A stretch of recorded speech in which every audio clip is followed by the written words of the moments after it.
Hey, this is Trish with Peregrine Designs and also collaborating with Myers Sewing here in Colorado Springs. Today I wanted to do a hack of a hack of a hack. And a lot of people are really enjoying these water bottle holders, and I do too. And I live in Colorado, so everybody I know really drinks a lot of water and they hike quite a bit. So I wanted to make some of these, but I ended up having to hack the pattern even more. And I'm going to show you what I did, and if you like it, you can stick with me. The pieces and parts that I hacked of the pattern is I made this pocket wider to accommodate a wider and longer phone. Phones are just getting big, and so I made this wider. The other thing that I did on the pattern is I made a 1 inch, there's a ½ inch here, ½ inch here. I need a 1 inch pleat, an expansion pleat, so when I put in keys, cards, money, I have a little bit of expansion room in this lower pocket right here. Third thing that I did was I covered my 1½ inch strapping. I covered that with the fashion fabric. I think that looks nice.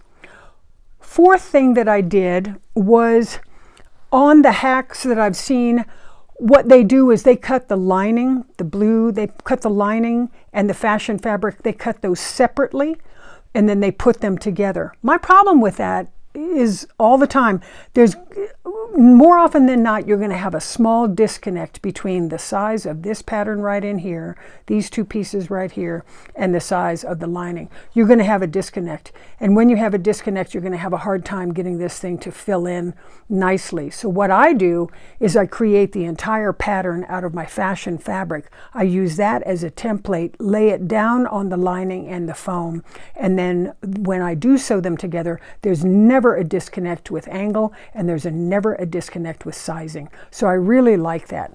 So if you like what I've done, I think I've covered most everything. If you like what I've done, stay with me and I'll show you how to make it not hard to make, and we're going to use the Baby Lock Accomplish to make it, and I'll tell you then.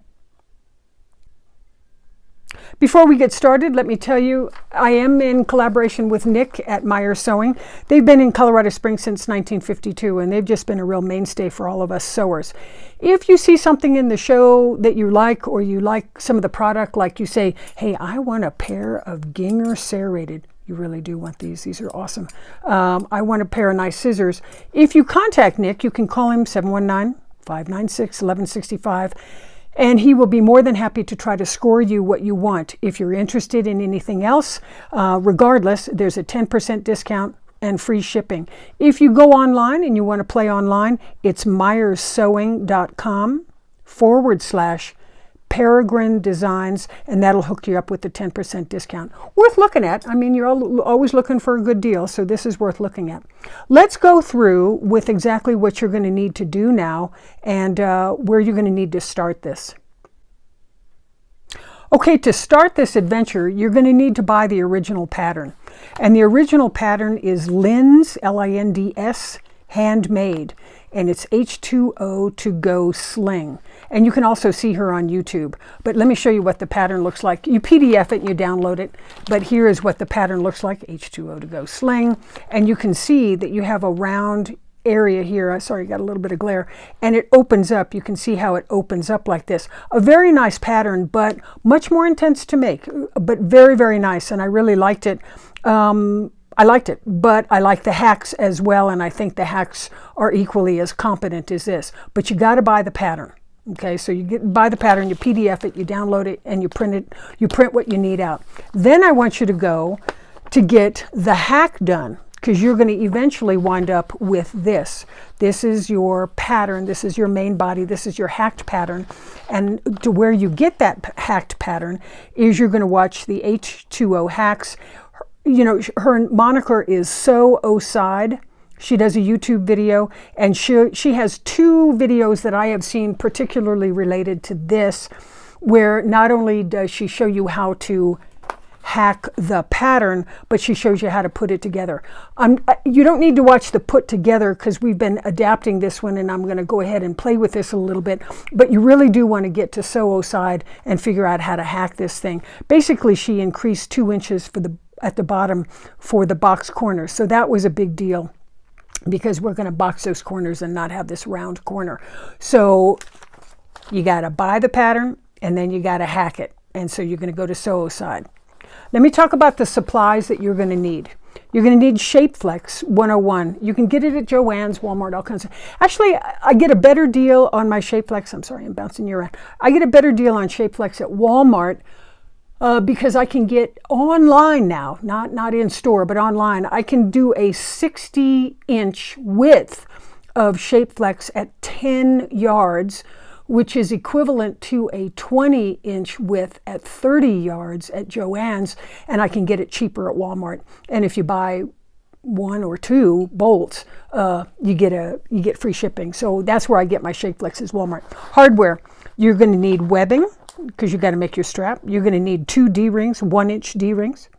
You're going to need 2 each 1.5-inch swivel hooks. I like these swivel hooks. I think these are nice. Sorry, I got my thing on here. I like those. Those are the lobsters. I get those at Amazon, so I like that. You're going to need a tri-glide slide. Let me keep on dragging here. Okay, here's my tri-glide. You're going to need 1 of these, okay? You're going to need a tube. Well, you don't need a tube turner. I'm going to show you what I use. You don't have to buy what I have, but if you do a lot of this, you may be interested in getting it, but you're going to need some way to turn this tube. You're going to need, obviously, fashion fabric, and you're going to need your lining fabric. Okay, that goes without saying. Let's go into here. Zipper. If you've seen me before, I've done purse videos and I've done wallet videos, but I exclusively use the zipperlady.com. Man, that girl's got some zippers. She's here in Colorado as well, and she's a friend of mine, but boy, she's got zippers. Anyway, I'm looking for a number 5 nylon coil. Not molded. Molded you can't push through with a machine. Even as good as the Accomplish is, it'll break a needle. So you're looking for a number 5 nylon coil. You can get different pieces on the zipper, and I'm going to use a silver zipper because I can. And I prefer, in this application, I prefer the long zipper. I prefer the long pull. This is a number 5. Zippers and pulls are sold separately. You can do, let me grab it here, sorry. You can do a short pull. This is a short pull. Let me grab the long pull so you can see it. You can do a short or a long pull. I prefer the long pull, but the short pull will work as well. But I tend to prefer this one because it's a little easier for people to grab, and it's slightly easier for me to put on, but either will work fine. So you can do that. And so you can always call her, and she's very helpful, but zipperlady.com, number 5. Stitch Witchery, a billion yards of that comes in. Stitch Witchery is a fusibleness, and I use half inch size. You need a roll of that Stitch Witchery. Foam. Like I said, I do a lot of purses, a lot of bags. You can use 1/4 inch, particularly if you're using the Baby Lock Accomplish. The Baby Lock Accomplish, which we're going to be using today, is a midline industrial. So will it pound through 1/4 inch foam? Yes, it will. It will pound through like butter. It's a really nice machine. It goes 1,500 stitches an inch or a minute. Which is twice as fast as a conventional home machine. So you can use 1/4 inch foam from Pellon, but I prefer 3/16 inch foam from Miami Corp, CORP.com. The nice thing about Miami Corp is it comes in a 58-inch width, so it's very economical. And I think the drop ship, I normally order like 5 yards, 10 yards of it, and the drop ship is like $15, so that's not too bad. At least it was 15 last time I looked. So miamicorp.com. If you're searching at Miami Corp, you can search, I think you can, this will work too. You can search for ACO 3/16 for 3/16. You can search for that, or Sew Foam 3/16 by, I think I wrote scrap cloth backed, but you can find it, or if in doubt, you can call them. Okay, you're going to need basting spray, quilt basting spray. I get this at Walmart. This is quilt basting spray. This works very, very well. Don't use anything like this now. Hold on. Don't use that. That's spray adhesive. No. It's good for another application, but not this one. Quilt basting spray. That's what you need. And then I've told you about the 10% discount. If you use Myers, then there is a 10% discount, free shipping. You know that you can do myersewing.com, Peregrine Designs, and you can call Nick at 719-596-1165. Okay, that is what you're going to need. So let's get into how we go ahead and cut this thing. On your hacked pattern, you've already done this, and I put mine on a manila file folder just so that I can use it over and over and over again. You can see here that you've got two curves here. One is more deep. This is a deeper curve. This is a more shallow curve. It's important that you recognize, because the pattern accommodates both the, and I call these the end cap. This is the main body right here. These I call the end cap. Okay, so the pattern will accommodate both this piece and this piece. So what you're going to do is the deeper curve accommodates the end cap. The shallow curve accommodates the front piece. Okay, so what I've done is on the shallow curve, I've come in 2.5 inches. I think the original hack was around 2 inches, but that got very squeezy for my phone. So I came in 2.5 and I made a line here, because that tells me that this is for my center body and this is for my end cap. So then I drew a line, and then I drew, this is a typical seamstress or a pattern, thing where, if you do sewing like this, you know that this is on the fold. So this goes on the fold. And because sometimes I'll come at it from the other side, turn the pattern around and draw a fold here. Okay, so you've got fold on this side and you've got fold on this side. Why? Because sometimes I'll do it from the back, and I just want to make sure that I put my fold on the correct angle and not over here. If you put your fold here and you cut this out, you're wrong, and that will be very sad. You will say bad words, and I'm very sad about that. All right, and let's go ahead and start cutting your fabric. I do a lot of pattern making, and so I use, this is a Pellon product. This is called True Grid. It's a 1-inch squares. There's no glue on this thing, but I use it to make patterns. Do you need to do this? No, you don't. You could just take a piece of paper just to write yourself notes, because each one of your fabrics is cut very, very similar. One is cut 12 inches by 13 tall, and the other is cut 12 inches by 12 tall. So you've got very similar cuts here, and I want to show you what each one means. The 12-inch wide by 13 tall make your end caps. They make these. Why is it 13? Because I gotta have a little bit more to accommodate this D-ring, and that's why it's a little bit taller. Okay, so I'm going to cut my fabric 12 by 13. If you have directional fabric, make sure it's going north. Okay, and then I'm going to go ahead and cut down the middle, giving you two pieces 6 inches wide by 13 inches tall. This is going to be my end cap fabric. This is Michael Miller's Fairy Frost. It comes in 400,000 different colors, but it's a really nice blend of black. For this one, this works really well because I want it to augment my main body, which I like. It's got sparkles. And I got this actually at Joann's. I thought this was kind of cool. But this is a nice augment to this. This is the main body. This is the big show. This is only the backup singer. So this one are the end caps. So I want you to cut this. This is 12 inches by 13 tall. I want you to cut it in half. And shape flex, shape flex, shape flex. Here are my two pieces, 6 inches by 13 inches tall. Put them together, wrong sides together. Wrong sides. So wrong side, wrong side. Put them together, wrong sides together. Put them together nicely. And so what I'm going to do is, because I told you that your pattern here, this pattern is for the center piece and this pattern is for the end caps. Okay, I want to go ahead and take this piece with the larger cutout, and I want to go ahead and put it here. Right? Let me see if I get a little tighter, what will that look like? More better. Okay, so I put it here, I put it flush at the bottom, I have wrong sides together. And what I'm going to do is take it and go ahead and cut it. I'm going to cut here, right? And then I'm going to cut this little wedge right in here. This is important. If you screw this up, you screwed it up and you're going to have to recut. So this piece gets the big wedge and then it gets a baby wedge. I've cut it flush with the bottom. You know, I put that like this, and these were wrong sides together, obviously. So I cut it flush with the bottom, and then I cut out the wedges. So I cut a big wedge here and a small wedge here. Go ahead and put that aside. This then, if you open this up, this is why you had to have wrong sides together. If you open this up, this becomes the side, and then your center panel goes in here.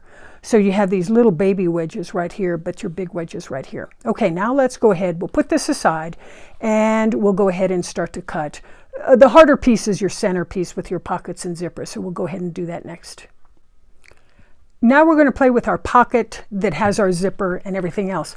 Again, I used a piece of True Grid, but you can just do a piece of paper that tells you what to do. You're going to cut your fabric 12 inches tall and 12 inches wide. If you have directional, make sure that whatever direction, is going north, right? And you can tell that I've been playing with this for a while. I used to cut it 7, and then I said, no, I need this to be a little bit bigger. I need this front pocket to be bigger. So what I did was I cut the piece, shape flexed everything gets shape flexed. I cut the piece, one piece is 6.5 and one piece is 5.5. Doesn't make any difference. Just pick a number, 6.5 or 5.5, and make one cut at it. Here's my piece here. I think that's kind of the direction. I'm just going to go ahead and either cut a 6.5 or 5, because it doesn't matter. If I cut a 5.5 here, then I've got naturally a 6.5 here. It doesn't matter. Just cut either 5.5 or 6.5 and be done with it. Okay, I've cut it. This is a 5.5 piece, and by default, this makes this the 6.5 piece. Let's put this one aside just for a couple minutes. Let's play with this one. This one becomes, let me grab it on this one, this piece right here, right, becomes this piece right here. And let me confuse you even more. You may want to put another piece. You may want this piece, you want that fabric here, but you want another piece of fabric up here. Knock yourself out. But right now we're just going to play this piece and this piece of the same, the same fabric. So this is your 5.5 inch piece, okay? I want you to go ahead and turn it together, put it together, wrong sides together, and I'm going to finger press this. You don't need to press it with a machine. All right, take your, and I'll probably bounce you like crazy. Now I'm going to take my pattern. I've already used this piece, but I haven't used this piece. Remember I told you to make that line at 2.5? Okay, so this piece I want to put on the fold. Here is the fold. That's the fold. That is not. So put the fold down, right? And this is why I put a fold on the other end. It's more, I can turn it over and use this side because it just is slightly easier to do that. Put this, and I've got this put down. I'm going to put this flush here, right? I'm going to put this on the fold like this. Let me see if I can show you. And I'm going to cut just this piece right here. I've cut it, and I had it on the fold. I've cut it. So now you open it up, and that's what you look like. So this becomes this piece right here. Okay? So it becomes this piece. Now, mark the center. You put it on the fold. Go ahead and do a little tick mark on the center of that fold. That's important. That helps me get this thing pulled together. So I just did a very slight, tiny, but it doesn't become so tiny. It becomes a little tick mark, and I can find out where center is. Go ahead and let's put this aside. I'm going to need this because I'm going to use this as a size. Okay, here is my larger piece. Here is my 6.5 inch piece. Okay, put this together wrong sides, finger press. You don't need to iron, just finger press this. Okay, because this is going to be where my zipper goes. So I've got this thing finger pressed. Now what I'm going to try to do is see how much bigger it is. I've got a little bit more here and a little bit more here. Let me see if I can squeeze you in. I got a little bit more. Okay. What I'm going to do is, because I finger press this, it makes that pleat go easier. I'm going to just gently make a pleat out of this. Okay. And it doesn't take much. You'd be surprised how little it takes. And I'm going to use, and the reason why I'm using this piece is because I want this piece and this piece to be the same width. So I'm using this as a guide. So so that works there. Okay, now let's go ahead, bring this down, and just make sure that I've got these things the same size. And I do. This and this match. So I like the pleats working. Now press.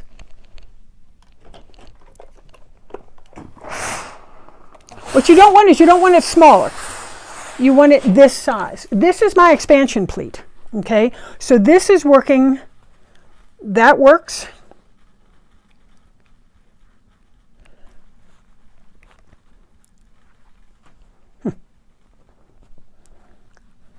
And that works. Okay, so once I get this where I like it, okay, still put this one aside. Now what I'm going to do is I'm going to cut 2 inches off.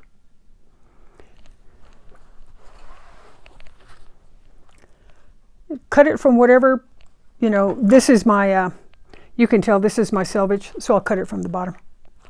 That's fine. And I'm going to cut 2 inches. Why? Because it makes the top piece. The nice thing about this pattern is there's not a lot of wastage. So I'm going to cut 2 inches off. Put this aside for now. We're going to fight this in just a couple minutes. Take this piece, open it up and press. Okay, so that is this piece. What is this piece? What is this piece?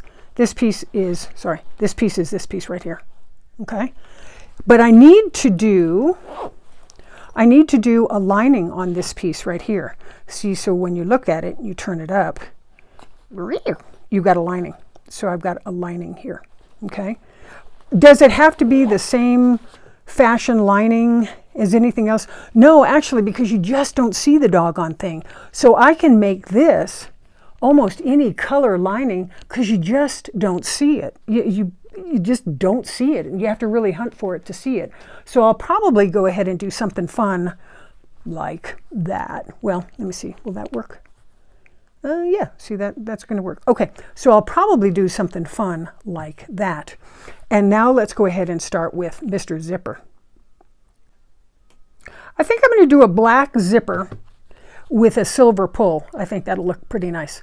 And what I'm going to use, what size of the zipper? Let's go ahead and use this piece, the one that you ironed out. Let's go ahead and use that size because then I know it's going to fit. And I'm going to make it slightly larger than what I need. Not a lot, just a little bit larger. So that's, you know, about 1 inch larger than what I need. This is not, you know, this is not physics here. This is just even better. It's sewing. Okay, so I like that. And I'm going to go ahead, I'm going to put on my pull later because it's a hassle to pull it on now. All right, so I can go ahead if I want. Let's go ahead and we'll put on, let's put it on the top and we'll do the top first. Okay, I've put this on my zipper and I'm going to leave any excess that I've done here. I'm going to go ahead and leave it on the right hand side. Why? Because when I put my zipper pull on, it's a lot easier to work with it when I've got a little bit of maneuver room. But if it were flush, it'd be a lot harder to do. So I'm going to go ahead, so that will turn up like that. But then I need to pull that lining on, okay? So let's go ahead and turn it over and put your lining on. Where do I want to put my lining? You know, you can kind of center it.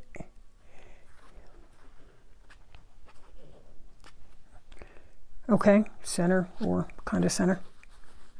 And so what's going to happen is that's going to look like that. That's going to look like that. And you're going to have this piece with that lining. I think, you know, like I said, you just don't see that lining, so it's a great way to use your stash fabric. Let's talk about the Accomplish. It is a very heavy-duty machine. It's heavy, too, because it's all metal gearing. It's all industrial. And so it will pound through really heavyweight fabric. But because of the way the machine is kind of calibrated and what the feed dogs do, you have the ability, here's your feed dogs, you have the ability to work with not only really heavyweight fabric like what we're going to do, but it will also accommodate lightweight fabric. So you can do apparel sewing with the Accomplish Whereas a real industrial sometimes struggles with apparel sewing because it's designed to go into much deeper, heavier fabric, and it's not quite so efficient on the delicate fabric. So this is a nice blend. You have feed dogs. The lower feed dogs goes for heavyweight. The second one up is midweight, lightweight. This one is interesting. This is a pin feed. Let me see if I can make this a little closer. This is a pin feed that acts kind of like as a walking foot. But the real advantage to the machine is you can put those feed dogs down. And what that allows you to do is free motion quilting. And that's a good deal. I cannot do that. I do have an industrial and I cannot do free motion quilting. And I sure wish I could. But this will do free motion. You have a needle up, down, and you have a needle cutter, and then the needle, the stitch length. And what feet come standard? Normally, you've got this one, you've got a zipper foot, but two other feet that come standard that I like. One is a walking foot, so you can work with fabrics like plaids and get them to walk together. And you also have a free motion quilting foot, which is awesome. So a very competent machine, and it goes really, really fast. So let's go ahead and put this thing together. Let's go ahead and push this together. Let's see.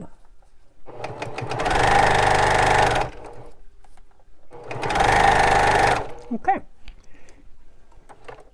It also has a knee lift, which is nice. My desk won't accommodate a knee lift because I got to build a hole in it, but it does have a knee lift, and it does a really nice stitch. That's a really pretty stitch. Okay, and so that is that. So that is going to look like that. Okay, let's go ahead. Now, even though you can see I've got the selvage here, I'm going to kind of accommodate that selvage with that piping, that fold over. And I'm going to show you a different way to do that, and I'll show you that in just a couple minutes. I've gone ahead and pressed these together, and then I'm going to go ahead and take it because I'm going to take off a little bit off the top of this. And so I'm going to put this piece right here, I'm going to put it on one of my lines, and I'm going to eyeball that, and I'm going to eyeball the other one. And I'm going to cut, I think I'm going to cut about 1.25 inches. Let me see if I can do this. It's 1.25 inches. Let's try that. So there I've cut off that, that selvage here. Let's try 1.25 inches and see what that looks like. Why did I cut off? Why? Why are you cutting off? Because, and I'm just winging it here to see if I like this. I don't know if I will, but I think I will. The reason why is because if this gets really long in here, it just makes my pocket hang. Let me see if I can back myself up. It makes my pocket longer, and there's no sense in a ton of room at the top because it serves no purpose. The phone is going to sit in the top. The phone's going to sit in this major pocket, but I want this pocket here to be, capacious. I want it to be big enough. So I'm going to make this a little bit smaller. So I'm going to try 1.25 inches. This is probably in the 1.5 1.75 mark, but I'm going to try 1.25 inches and see if I like it, because I want to move this pocket up a little bit so that I get maximum use out of this pocket. So let's try that. So we've done that. We've cut that at 1.25 inches. Okay. Now I want to go ahead. I don't tend to want to top stitch very much if I don't have to, because sometimes top stitching is ugly. So I'm going to go ahead and use my stitch witchery, and I'm going to witch it, stitch it, witch it, and I'm going to pull it like that. Why do I do this? Because then it's not real critical at the top, but it means that this will never impact and compromise the functionality of the zipper. I particularly do it on the big bottom piece, but here, I'm done. So I think that looks good. Now let's play the pleat. Now I'm going to play with lining. Here's my pleat, and I'm going to make my lining. I'm going to use this black lining. I got my lining at Walmart because it's not terribly expensive, and I don't want to, I want all my money to be where people really see it. I don't think the lining is all that critical in the creative juice here. So I did my lining, and I had stash fabric. So I just have a piece, and I want my piece of lining to be at least 6.5 inches wide, because I'm going to do a pleat on my lining as well. Does it need to be shape flexed? This piece, no, it doesn't. You can shape flex this piece if you like, but there will be one more piece that I use, right, that I do not want to have shape flexed, and I'll explain why in a minute. But this piece you can shape flex if you like, you don't have to. So let's go ahead. This was about 6.5, maybe 7 inches this way, and it's going to be about this long here. And so we'll go ahead and pleat it and build it onto this one. I've put my lining together. I've gone ahead and done a quick little crease on this thing.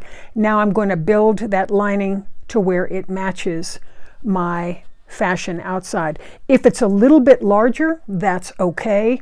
Don't make it any smaller, but you can do just a skosh larger, particularly if you've cut your lining like at 7 inches, you know, you've got some flexibility. So here is my lining, and it matches the length of my fashion fabric. So what I'm going to do is my fashion fabric is going to go on my zipper, turn my lining or my zipper over right side down. Okay, so you got right sides together.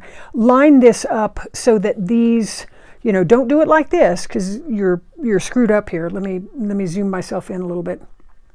Don't do it like this. Make sure that you're in the center and that I have enough on this side and I have enough on this side. So that looks good. Okay. Now put the lining on, and this lining is pushing left. So I'm going to put my lining on pushing left. I think that'll work. Maybe it should push right. I don't know. We'll check. We'll see if we like it. Okay. So what will end up happening is when you're done, it'll pull out like this, right? And let's see, this pushes left. Oh yeah, that works. See this one pushed left? Now this lining pushes left. So that's great because they'll open up the same way. So, okay, so that is that one, okay? So let's go ahead and we're going to sew it, okay? So you basically made a sandwich. And hopefully that, you rewind if you didn't get that one, but that's what you're doing. I've put them together, and again, it doesn't make any difference at this point in the sew. It doesn't make any difference what your thread color is, and I'm using about a 2.5 stitch length. It doesn't make any difference what thread color you're using, because the only time you see the thread is when you do the D-ring, and even then sometimes you really don't see it. You'll see it kind of here when you do your D-ring, but that's the only time you see it. Otherwise, you can almost use any color thread and be done with it. So I've put this on. Now we're going to go ahead and put it together like this and pull both of them. Pull them down, get any excess out, and oops, sorry, iron. I'll eventually get that pull on, but not right now. Okay, so this looks like this, and the back looks like that. That looks good. It's cute. I like the blue. I think the blue's kind of cute. Now what I'm going to do is, because I don't want to impact the functionality of my zipper, once again, I'm going to use stitch witchery. Open this up, clip a piece of stitch witchery right here, put it up at the top here, put it down, line them up, and iron. That way I know that this piece right here will never push up and bother my zipper. Okay, so I like that. Now I have to do the final piece, the final lining. And the final lining creates a tab at the top, and it goes all the way down so that when you open this up, what I'm seeing, what we've just done, let me back myself up here maybe. What we've just done is we've done this piece right here. We have not done this piece right here, but we've done this. So you got to do this piece. That's why I say the what that I want is I want a lining that is no right side, no wrong side. Both sides are right sides. Why? Because if I use a lining with a demonstrable right or wrong side, let's say this one, this has a right side, this obviously is the shape flex. If I do that, then what you're going to do is you're going to put it here, and I'm just trying to, I know this is way too small. You know, you're saying, lady, dang girl, but I'm just trying to give you a demo here. This kind of comes over, creates that kind of that peekaboo, but when you open up this zipper, what do I see? I see shape flex. I don't see black. I see shape flex. I see the wrong side of that fabric. That's why for this application, I really want fabric that reads both right sides. How big? I need a piece of this fabric, this black fabric, that is this wide. You can make it a little bit wider, that's fine, but I need it this wide right here. Could you use, yeah, you really need something, honestly, you really need something that reads right sides on both sides. Because if you don't, you're going to have to use another fabric to fix this, and I don't want to. All right, I'm going to confuse you a little bit more, but I think you'll appreciate the confusion. I need to do this peekaboo piece, but I didn't think that the flat black was all that awesome as a peekaboo. I'm just not loving it. So I wanted to do the piping or the peekaboo out of another complement fabric. So I had this in my stash, and it reads more mottled, and I think it blends better with the fashion fabric. So I'm going to use this as the little piping that goes over the top of it, the peekaboo, kind of like what I've done here. I used another fabric right here, and then you join it to your lining right here. So I've done this. So what I did was I cut this model. Could you use the fairy frost? Yeah, you can use the fairy frost, and it's bigger than what it needs to be, and that's perfectly fine. I can always cut. I can't grow. Does it need to be shape flex? No, not really, because everything else here is shape flex, so I don't need to shape flex this. So I've cut this at 2 inches, and I'm hoping that that's enough, because I want this thing to go over the top, right? But I want it to kind of clear the zipper. I don't want to see it. If I make it too much longer than 2 inches, it's possible that I'm going to see it when I open my zipper. I'm going to see the raw edge, and I don't want to do that. So we'll fight this out in just a minute. So what I'm going to do is, here's my lining, and I've cut my lining larger than what it needs to be. That's great. It does not need to be pleated, because the only piece that needs to be pleated is this piece. Just these two pieces need to be pleated. This can stand flat. Put your lining on, or your peekaboo on top. Go ahead and sew with 1/4 inch down here. Press and fold, and then we'll finish. I've sewn with 1/4 inch. Go ahead and push it up, and I've gone ahead and ironed it. I don't want it too longer than, I think 2.5 is going to be fine. I don't want it too much longer, because I don't want it possibly being seen here, okay? So I want it to kind of die in here somewhere. Put this on top here, center it up, clip it, and go ahead and sew it now with a good 1/4 inch sew right in here. I've put my pretty fabric here. I've ironed it, folded it up. Now I'm going to go ahead and put it on the top here.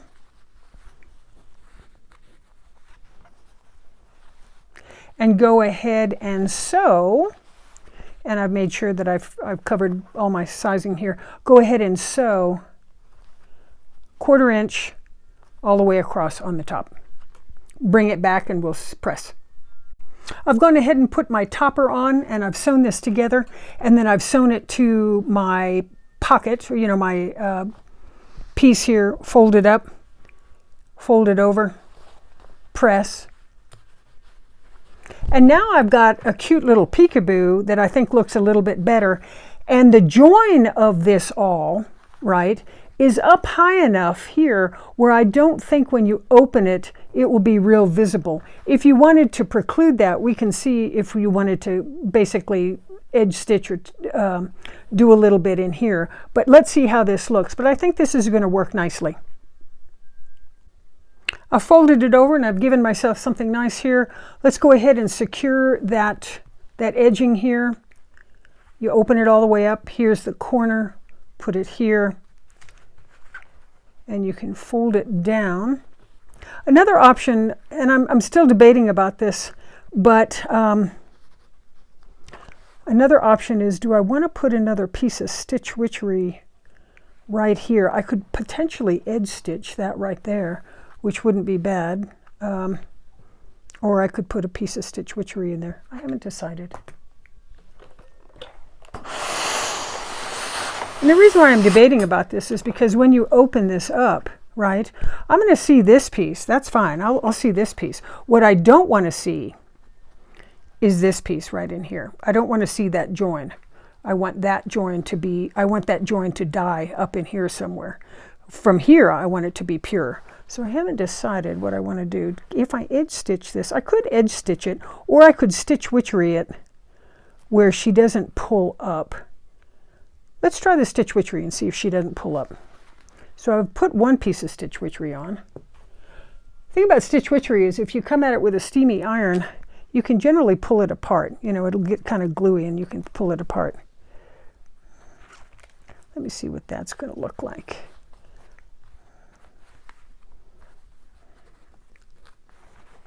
We are in uncharted territories. Where's my stitch witchery? That's my stitch witchery right there. There's my zipper. I don't want my stitch witchery on my zipper, that's for sure.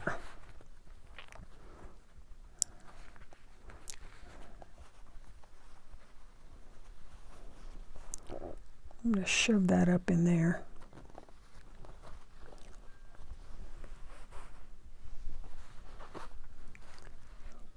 I kind of shoved the stitch witchery up in here a little bit just to fuse this down. I just don't want to see that right there. I don't want to see it. If I don't like it, I can pull out my stitch witchery. Okay, now the truth be told, let's go ahead and put it on our zipper and see if we like it. If not, we're gonna have to pull all this apart.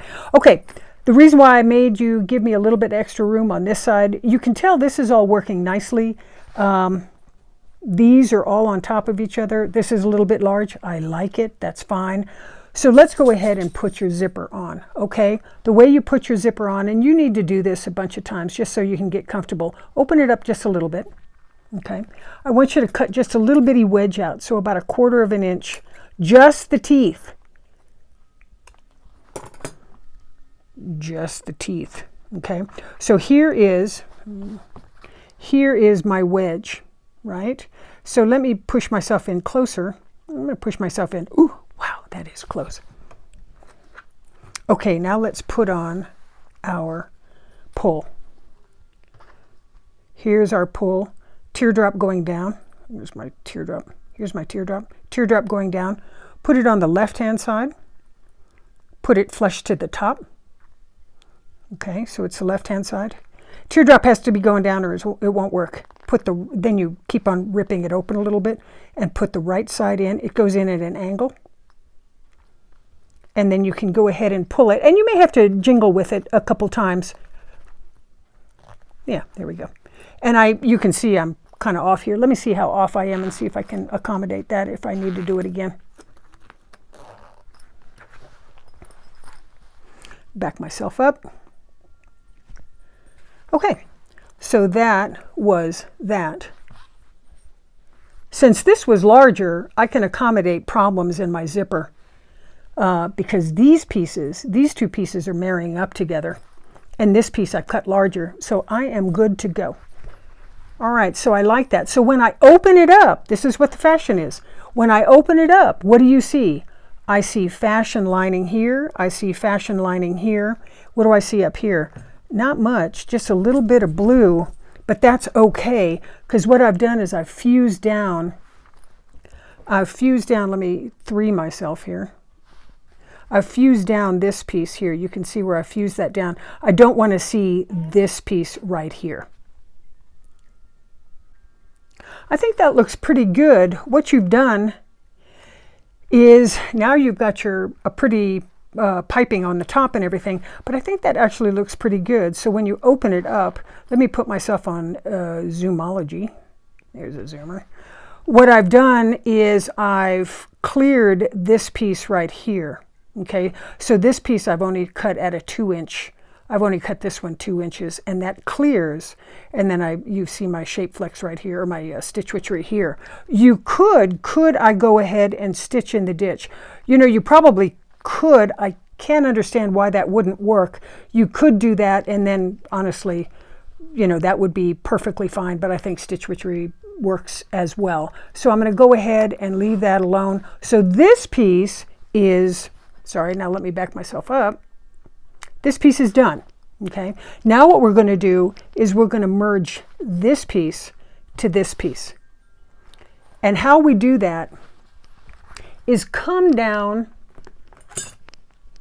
1 inch from your cut, from your tick line. Okay. So I'm going to come down 1 inch, and I'm going to put my top on, and I'm going to center everything. Come down 1 inch, and I'm going to center everything. See, if I came, let me show you something. If I came like you're saying, oh, this is good. See how, let me get something that I can use here. I'll use a scissor. See how off you are? This is your master pattern. Everything has to fit this one.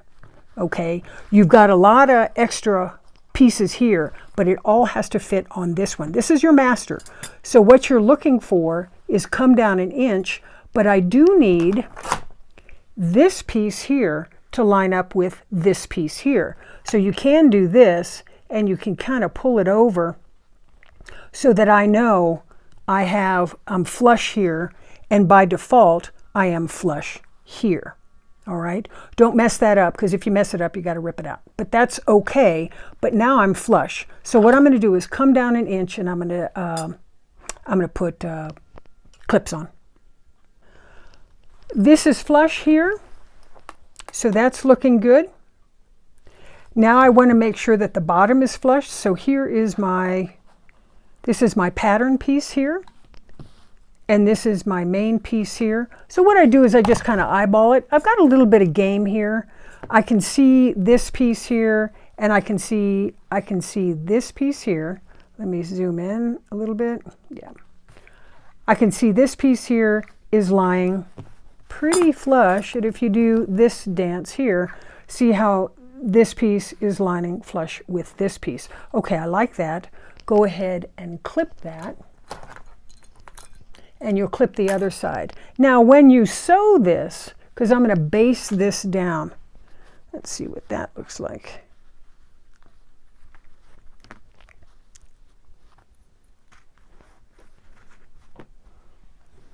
Okay, when you sew this,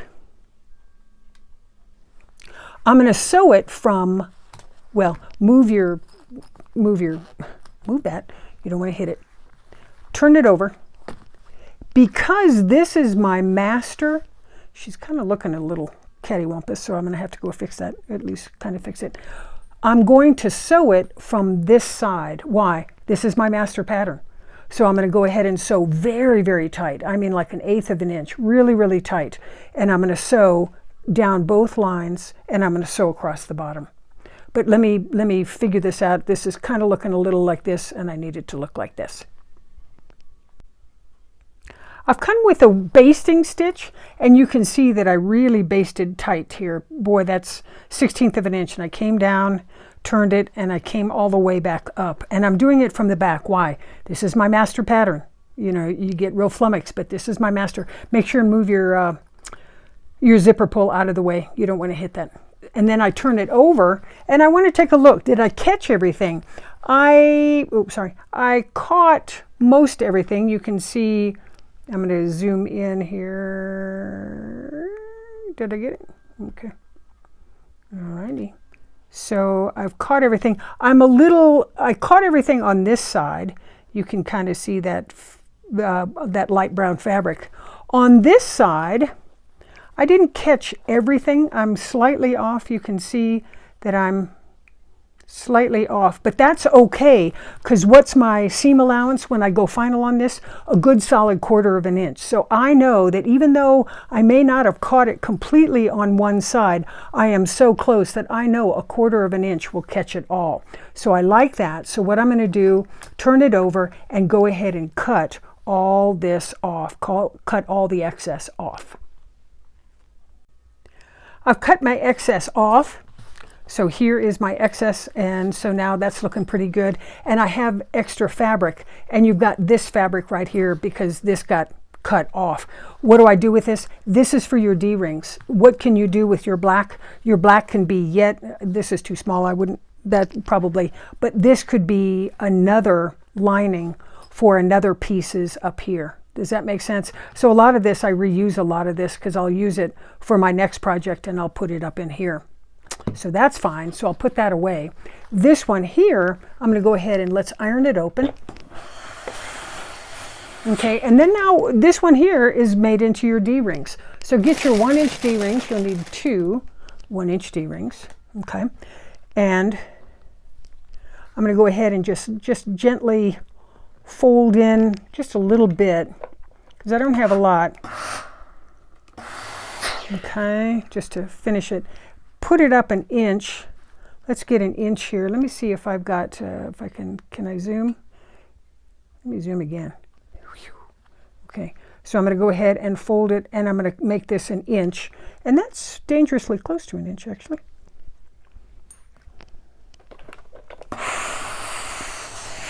Okay, turn it over, and you can tuck this excess in right here. So you have this little piece here. What am I going to do? Take it to the machine, and if you don't want to rethread your machine, put kind of pink or purple in the bobbin, and then go ahead and sew very, 2.5, but sew down each side here. Okay, so you can, that's what you can do. Go ahead and sew that down. I've sewn down here. Go ahead and fold it, and it's, you got extra here, but that's the back end. That's the underside. So go ahead and put it together. Let's go ahead and clip it. Okay, let's find your D-ring, and you'll need your fusiblness. Take your stitch witchery, put your D-ring in.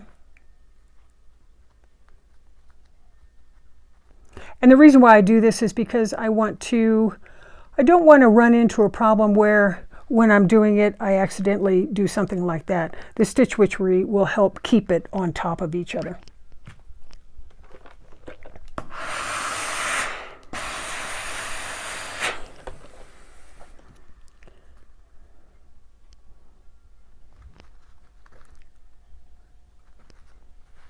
Okay, and then what you're going to do is, if you want, with all your matching thread or whatever,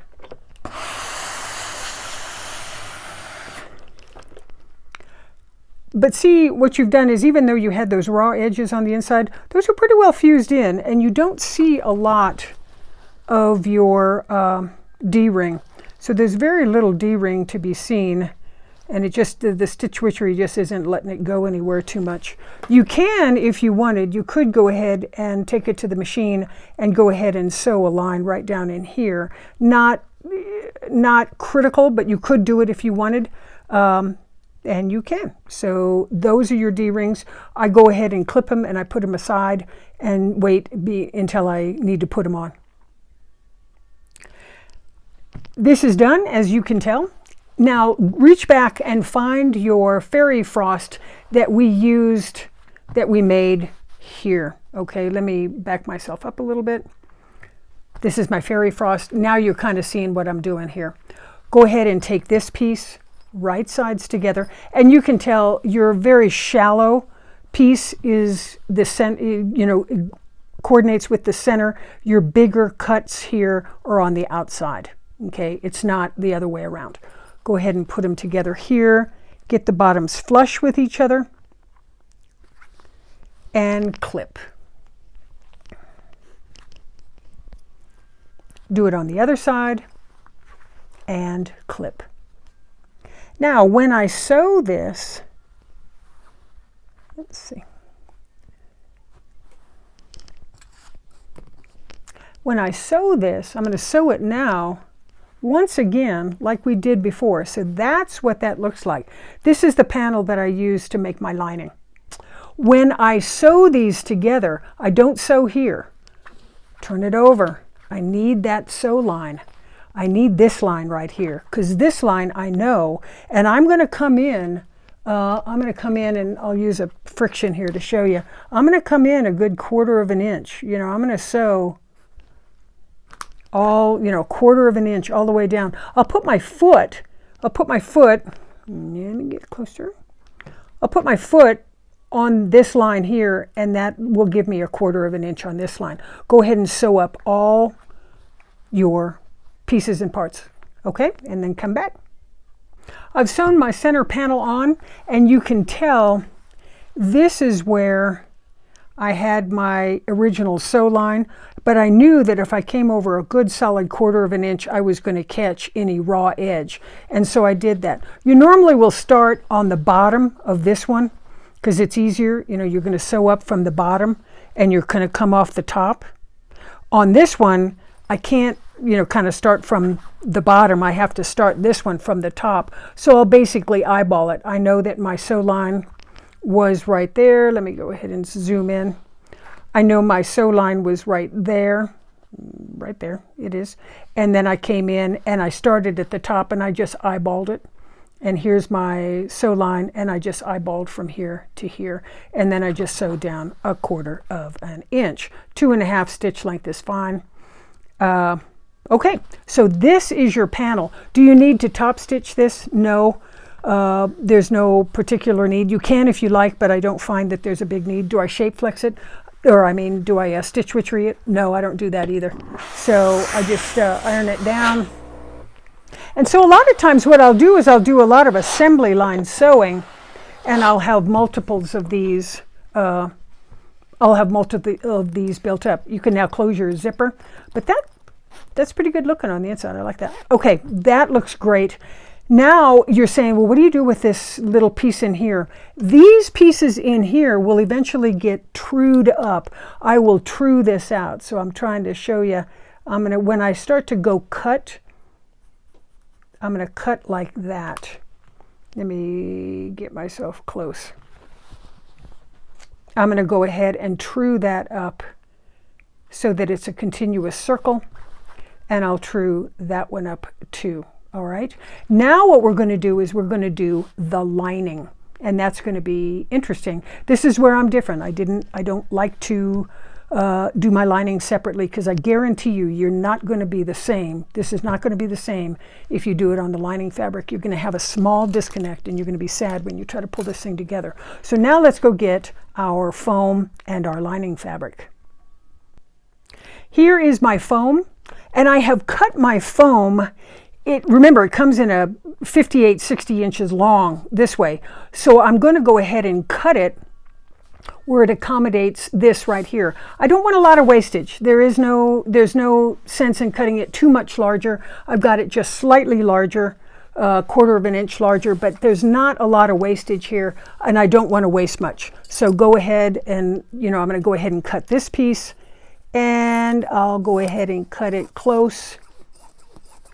Okay, and put your foam away. Now, when you're doing your foam, okay, you can get two-ish, three-ish pieces done, but your last piece may be short. You may not have enough. You can piece your foam together, and let me grab a little piece and I'll show you. Let's say this foam is just a little bit short. It's the right height, but it's not quite wide enough. You'll tend to have little pieces like this. I'll go ahead and take a little piece, and I won't do it now, but I'll go ahead and take a little piece, cut it off where it's the same length, cut that off, and then I'll take a thread with, and I'll just big whip stitch on the thread, and then I'll make this fit. What happens? It doesn't go anywhere, and it works okay. You can do this. You can Frankenstein this if you like and if you need to, because it's a good way to use that final bit of foam. So you can whip stitch this and use this, and then it considers as one. And once you put everything together, it stays together. So I'm not real disappointed with that. But you can Frankenstein your foam if you need to. When I cut my fabric for lining, okay, your natural inclination is, I'm using my foam as my guide, my template. Your natural inclination is to, cut the fabric like this, where it's this tall. But if you cut it widthwise, like this, I should have enough for 3, if you cut it close, I should have enough for 3 linings of foam. So cut it widthwise, and there's not a lot of excess that you need. I have very little excess here, and I have very little excess here. You don't need much. So I'm going to go ahead and cut it widthwise, and then I'm going to cut it to fit my foam. Okay, I didn't want to lie to you. This foam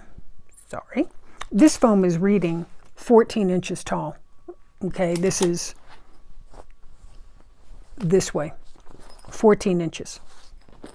So I know that if I cut it here, my excess down here on this side is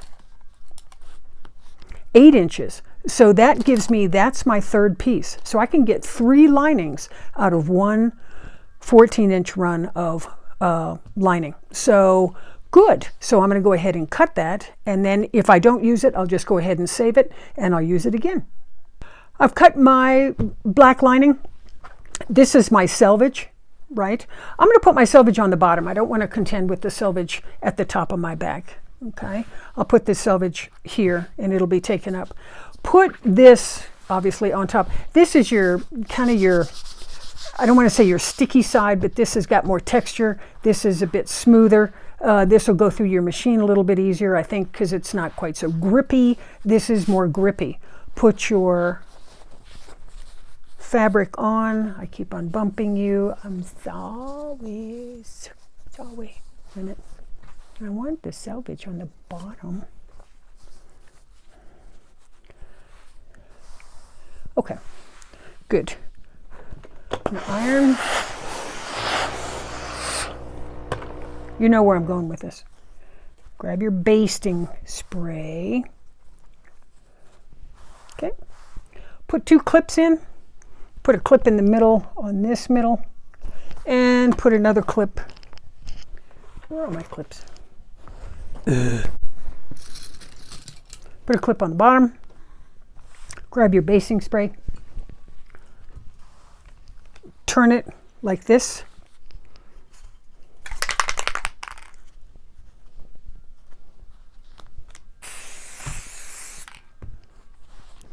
Try not to overspray and spray your... And the reason why I put the clip on is to keep this from moving around on me. Okay. Do the same on this side. Didn't need much, just enough to tighten it down.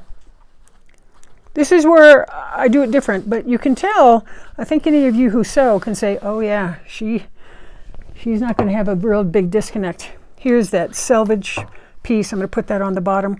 Put your pattern on the top, and let's go ahead and put this on. And you can lift that up a little bit because I've got plenty up here. I'm looking at the sides here. Am I clearing my sides? Yeah. Okay, so I like that's looking good. Go ahead and pin it. And like I said, I will assembly line the craziness out of this. And I'll have a bunch of these that I'm going to do. Take your clips out. Take it to your cutting station. All right, and I want you to go ahead, and sometimes it's handy if you have a ruler, you go ahead and do a ruler and you cut up here and you cut here and you cut here with your ruler, and up here, you're going to go ahead and cut, and you're going to clear that that excess right here and make that look like one easy curve. Okay, I've cut that nicely. And that is a dead-on cut. Everything is nice, and I've trued that curve, so that looks good. You can see where I've trued that curve. I am so sorry, I keep on banging you. Okay, I like this. Now let's go ahead, because you want to cut it precisely because this has to match up together. Now what I'm going to do, you can take your pins out. Now, if you're doing assembly line, keep your mates together. This mates with this one and only this one. So you have to keep your mates together. What I'm going to do is take it to the machine, and I'm going to go ahead and put that together. And if I had a clip, it'd be fabulous.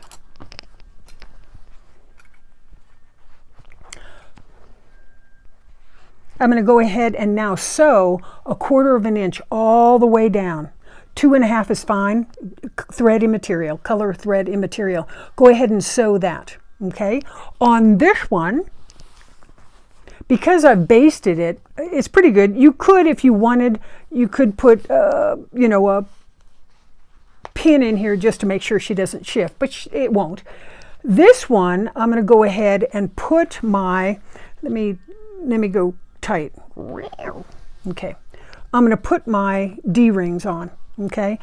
I have a long D-ring. Let me back that up. That might be a little bit too much. Okay. I have a long D-ring. So I want to have about, let me grab a thing here. How much do I have on the bottom? I've got about 3/4 inches from here to the bottom, about 3/4 inches. So go ahead and you can clip that in. All right. And you can clip this one in as well. And if you're looking at making sure you've done it right, you can put them together like this. And are they roughly on top of each other? Are they roughly the same length? Yeah, just about. I might be able to skosh one down, but it really doesn't matter too much. But they're in the vicinity of correct. What I'm going to do now, before I sew this, you know, before I sew my sides together, go ahead on a basting stitch, but tight, another 1/8 inch, really tight, because I'm going to come at this with 1/4 inch. So what I'm going to do is I'm going to start sewing here. I'm going to sew around. I'm going to sew around the top here. And do you double tack in here? You can, but I'm going to come at this multiple times. So you can do it once if you like. You can do it twice if you like. Come all the way around. Do it over here. Come around all the way down, because then this piece is one.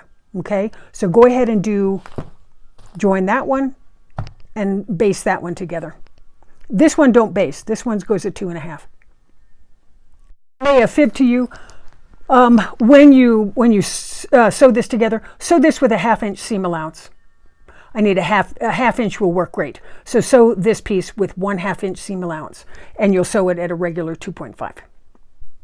I've come at this with a big basting stitch. I kind of missed a little bit here. I may go tack that one back down again, but it's very tight. You can see how tight I'm doing it. Why do I do it so tight? Because when I come with a 1/4 inch seam allowance in here, I need this to, I just don't want to see this thread. I don't want to see it at all. I just did a 1 run here. Don't clip this yet. You will clip it later. I did a 1 run and then I did all of it here. So let's go ahead. Now we're going to, on the lining piece, go ahead and turn it over. All right. And I want you to sew, you know, about, let's see, what is that, about 1 inch? That's about 1 inch. I want you to sew here a 1/2 inch, right? And then I want you to, on the bottom, I need a good, this is 6 inch thing. I need a good 4 inch, oh, sorry, dang it. I need a good 4. So this is 1 inch, right? And this is, how big is this one? You know, 4.5 inches. And you'll understand this more. So I want you to sew here, 2.5 stitch length, continue to sew here, 2.5 inch stitch length at a 1/2 inch seam allowance. Okay, and then we'll go and finish. I've finished this and I've left myself a gap, because what you're going to do is you're going to pull it out through the lining. Okay, Now what I'm going to do is open it up like this. Oh, before I do that, let's go ahead and clip this piece right here. Okay, just a real little clip, but it gives me that look right there. Okay, I need that. That's going to be important. Go ahead and open this up. And I'm going to go ahead, I'm going to do a 3. Hold on just for a second. There we go. Here is the clip that I just did. Here is your, here's the clip, here's the join. Go ahead and put that join on top of that clip. That's about that. And I want to push all of my seams to the left, okay? So I'm going to go ahead and get this all centered up. I'm going to pull you back a little bit. Pull you back more. Okay. I'm going to go ahead and get this all centered up, and I'm going to iron this seam allowance. I'm not so concerned about up in here, but I'm going to iron it to the left. Okay.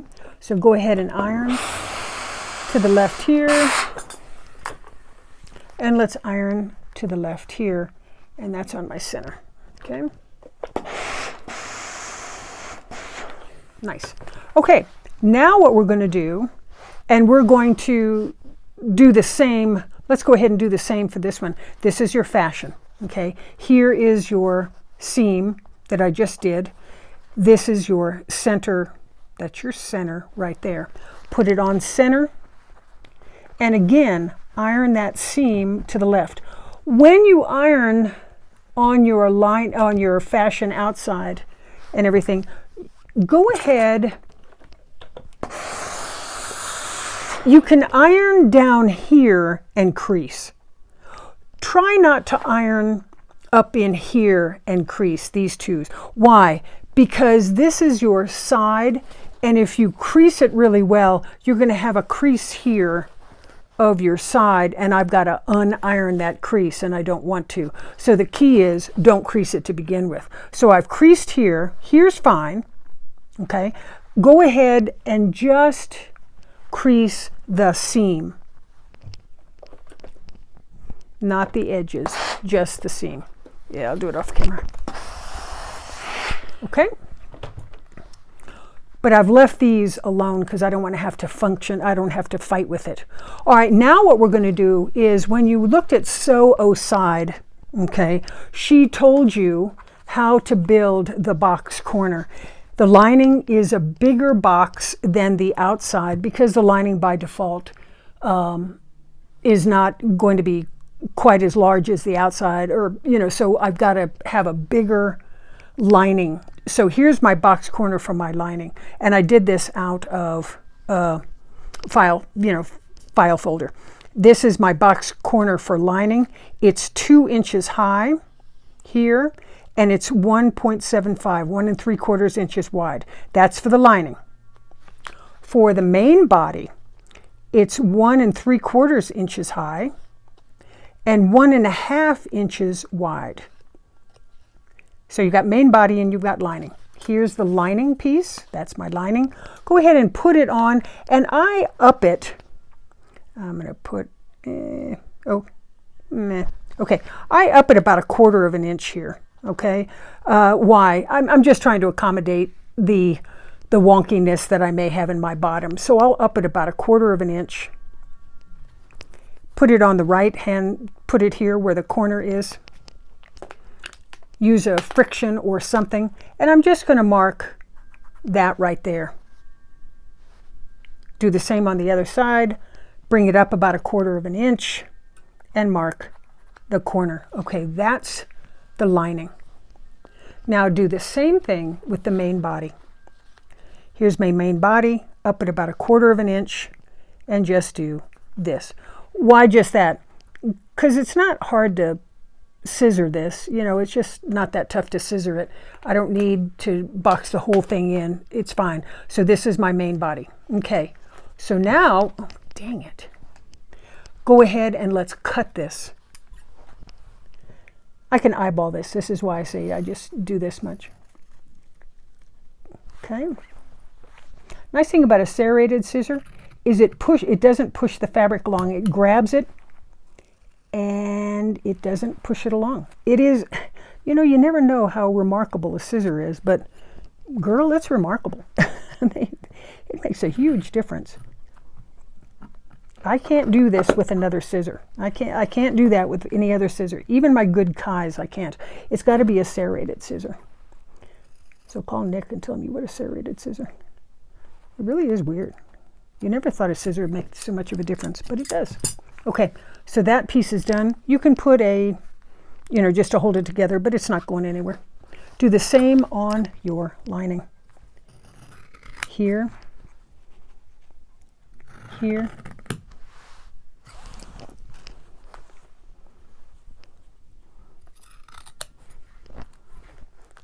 thread here. Try not to overcut.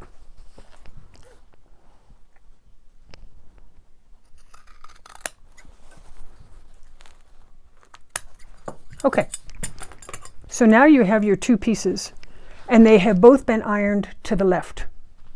And that will make sense because we're going to nest them, and once you turn one inside out, they'll nest. Okay, so now what I'm going to do is I'm going to go to the machine, and I'm going to sew about 3/8 or a 1/2 inch right across there.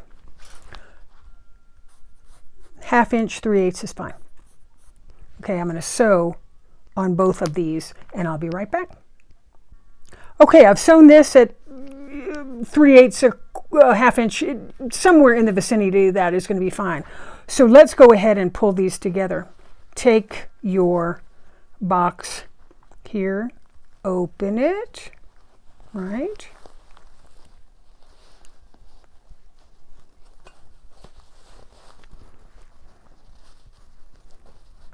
Okay, and you can go ahead if you like, you can clip it, whatever you want to do. And what I'm going to do at the machine is this side, I tend to always make one side go up because the other side's going to go down, and you'll understand this. Oh, blast. Okay, and I'm going to sew this once again with about a 3/8 inch sew line at a 2.5 inch stitch length. And I'm going to do this to this side, pull them together like that, put it over, and then see how this side, I started up, this side by default goes down. Do the same on this piece. This piece is slightly more interesting because you've got to contend with this piece right in here. But the fabric will tell you which way she wants to go, but you're going to open up your square here, okay? This piece naturally kind of goes up.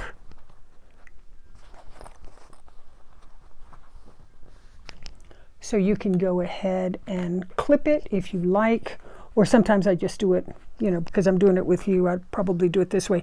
This piece I tend to start up because this piece, I'm going to put it together here, turn it here, and this piece I'm going to go down. And you try to be reasonably precise on this, but sometimes these pieces in here get a bit wonky. But that's, you know, that's why I've given myself, I'm going to sew with a 3/8 inch, so hopefully when I sew with a 3/8 inch, I'm going to clear everything here. Alrighty? So go ahead and do that to both pieces. I've gone ahead and sewn here, and both of them, they're going in the same direction. Like I said, one will go up, and then when you turn it over, the other will go down. And I've sewn with roughly 3/8 of an inch, 3/8, quarter, or a 1/2 inch or so. Go ahead and check your work. So check it on this side and check it on this side. Because see, I cannot tell you how many times, you know, you think you've gotten it, you think you've caught it all, but you're short here.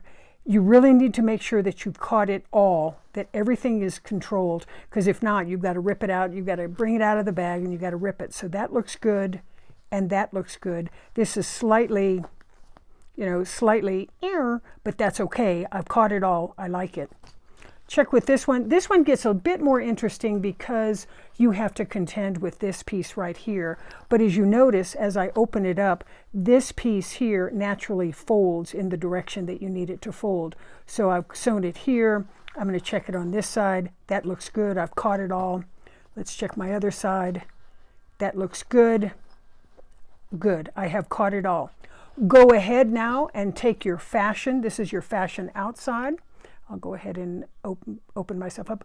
Go ahead and take your fashion outside. I like what I've done. I don't think I've screwed that up. Let's go ahead and turn that inside out, or right side out. Leave your lining alone, your lining, and then but the boxes are pretty nice. The box pleats are pretty good looking. Okay. This is capacious. This will honestly hold a wine bottle.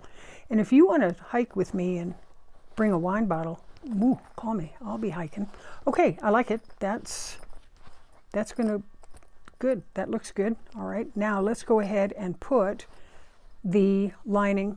So we'll put this piece inside, grab your back here, and let's put it inside your lining. So your lining and your fashion fabric are right sides together. And what you're seeing is just the lining wrong side. Now you're going to need clips. So you're going to need 6 little clips to do this. So let me grab my clips and we'll start clipping. Here are my clips and here is my bag. Let's go ahead, we can start here. Because I had you iron them both to the left, now that they are inside out to each other, one of them by default swings right. What this does is it creates a nest and it creates less bulk. So when I do it, there's just not a lot of bulk here. I don't want both of them on the same side. I want one going this way and one going that way. So go ahead and clip that. Now I want to go ahead and clip all this piece here. Don't clip up in here. I'm going to take it out in just 2 seconds so there's no bother. And put it up in here. And what I'm looking for, what's important here, is I want to see a sliver of that lining. I want to see a sliver of black, because then if I sew it and I see a sliver, I know I caught it. If I don't see a sliver, I may not have caught it, and that will be a pain in my butt. And then I have to go back and rip it out and go do it again. So I want to see a sliver of black. Show me the black, baby. Do the same thing on this side. This is why I told you it's important to make your tick marks work. I've got a very tiny tick mark here. Now on this side, this is where my pocket is. Here's my pocket. Push her down, put that pocket down. I do not want to accidentally sew that pocket. Just fold that down, get that out of my way. Put where's my halfway? There's my thing here. So I'll put it here.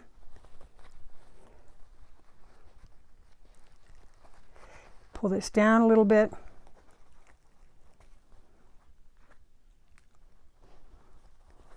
Put my D-ring down.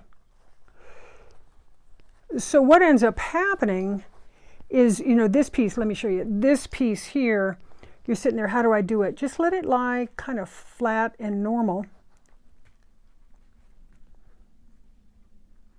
And you'll catch it when you sew it, okay? But I do want to see a sliver of lining. I do, I really do.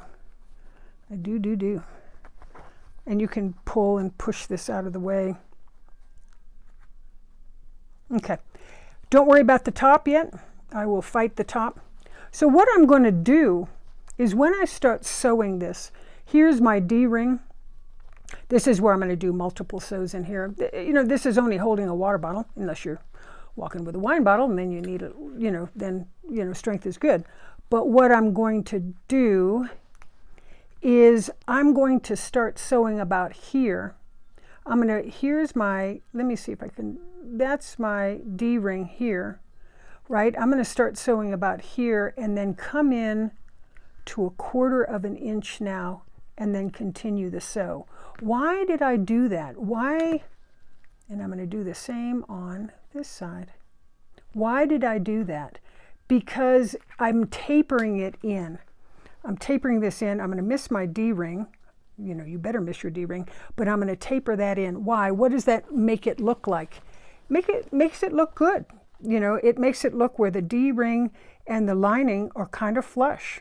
They kind of match. They kind of work. They're not, you know, it's more angled. And so I like that look. And so the way I can achieve that is by starting to sew here, clear my D-ring, and then start 1/4 inch on this side, and the same principle on this side. Don't get all caught up that, you know, if your this fabric is taller than your lining, you know, stuff happens. It just does get a bit taller sometimes, but let me find where my D-ring is.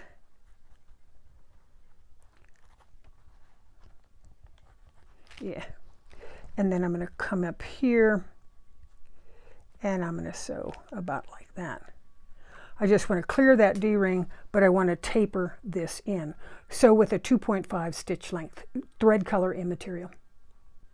I thought I'd show you kind of what this looks like. I'm trying to see a sliver of black, so I'm going to pull it down. I've got a 1/4 inch foot on here. Okay. Just keep on rolling your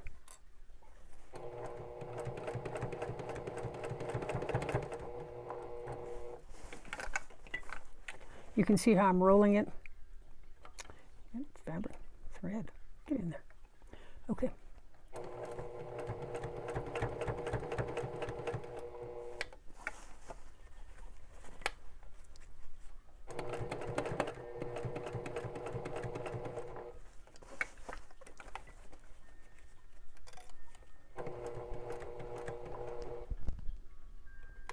Let's see if I can do that. I'm just trying to get you so that you get a little bit better view of this thing. So I'm coming around, I'm seeing a sliver of black, which I like. I want to see that lining. Oh, put your D-ring in there. Get out of the D-ring way. I can feel that D-ring is right there. And your machine doesn't want to sew through it either, so it'll kind of push its way. It wants to get out of its way. And then come up. Okay. Alrighty, so that looks good. I'm seeing black, which I like. Okay, now let's do it from the other side. Don't sew here yet. I'll finish that up later. I just want to make sure that I got this all right. And I'm clearing my D-ring. And push this wing here, push it over like that.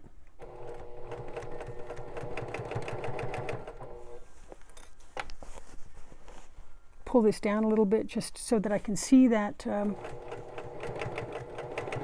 lining.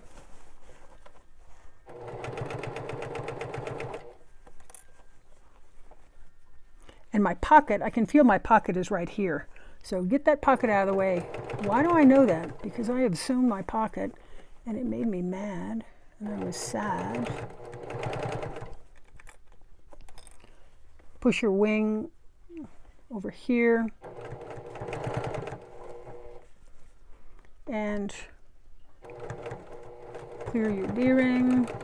Come up at a taper. Just take your time. All right.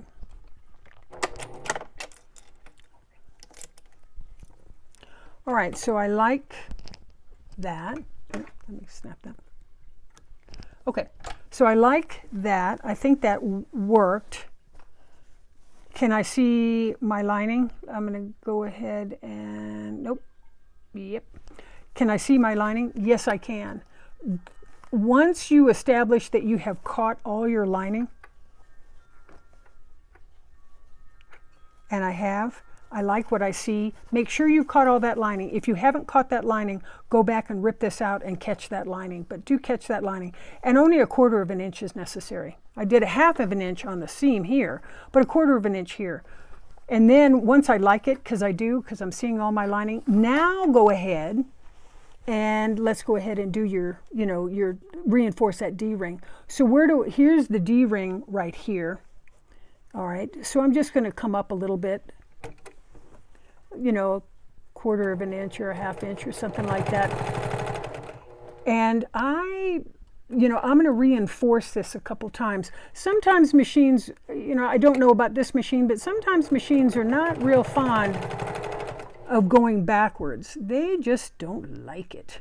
Not in this application, because you're going backwards through a lot of layers. So sometimes what I'll do is just to make the machine, I don't know about this one. I imagine I'll try it on going backwards on the other one, but that's fine. That gave me 3 runs of that. You can indeed put a bowling ball in there, and I think we'll be fine. I'm feeling it here. Let's see if I can back up without having the machine bark at me, because sometimes they do. And I don't want to back up on that D-ring. That's for doggone sure. Okay, good. All right, I like what I've got. Now let's go ahead and pull it inside out. I like what I've done, so let's go ahead and trim. I'm going to go ahead and trim the excess of my D-ring. I'll just trim it flush with the fashion fabric, okay? Now, I also will want to trim and grade this seam and get some of this bulk out of here. So I'm going to go ahead and come here, and I'll just finish about right there. No farther than that. Do I clip my curves? I did before, and then I didn't, to see what the difference would be. I noticed no benefit to clipping. A lot of times there is a huge benefit to clipping. I got nothing. So do I clip in here?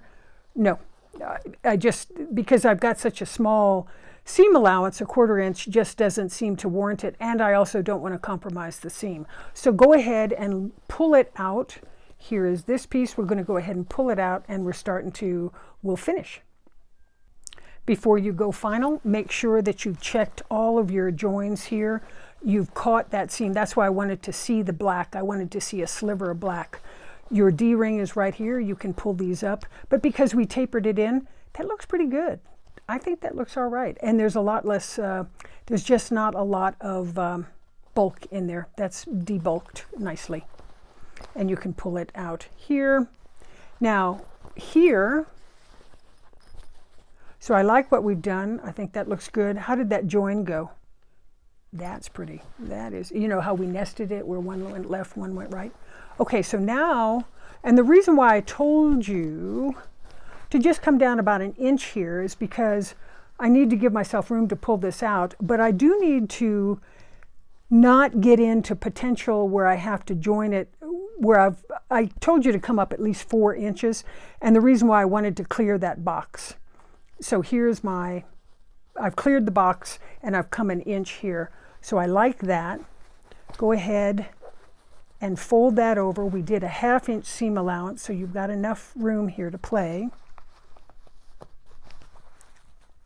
And I'm going to go ahead and pre-crease this, if I don't bump you. Now, how do I finish this? Stitch witchery. Can you sew it? Yeah, but why?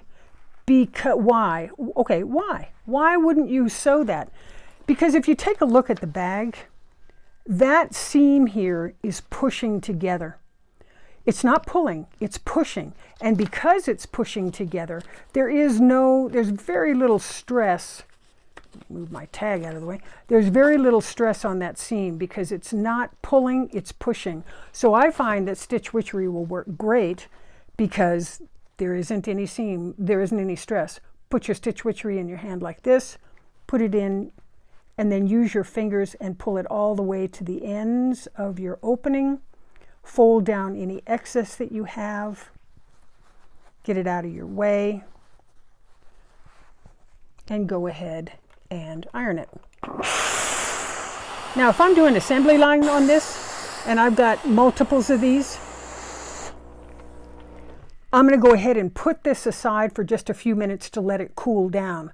Once it's cooled down, that stitch witchery, she's holding. She's not going anywhere. If you needed to unloosen it and you said, doggone it, I missed a spot, take it with a steamy iron and you can pull it out because the Stitch Witchery will become more gluey and less, less sticky. So I like that, and it's kind of cool enough now. So I'm going to go ahead and put it to the inside, and we're going to do some ironing just to make it pretty.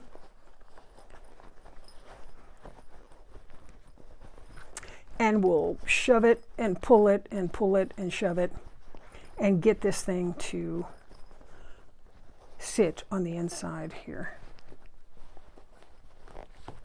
So far, so good looking. Okay, one thing that is helpful, it's not critical, but it's helpful, is if you have a seam roll, you can take it here and put the seam roll inside, and you can go ahead and iron this. Remember why I told you don't iron? Remember when I said, crease down here, but don't crease up here? It's because if you creased up here, then I got to fight this crease right now. And because we didn't crease it, I don't have to fight it, so I'm good.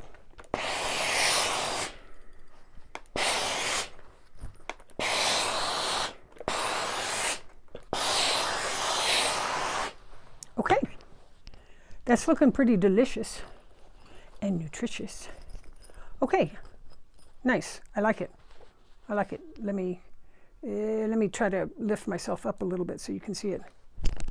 Yeah, pretty. Okay, now what we're going to do, I like it.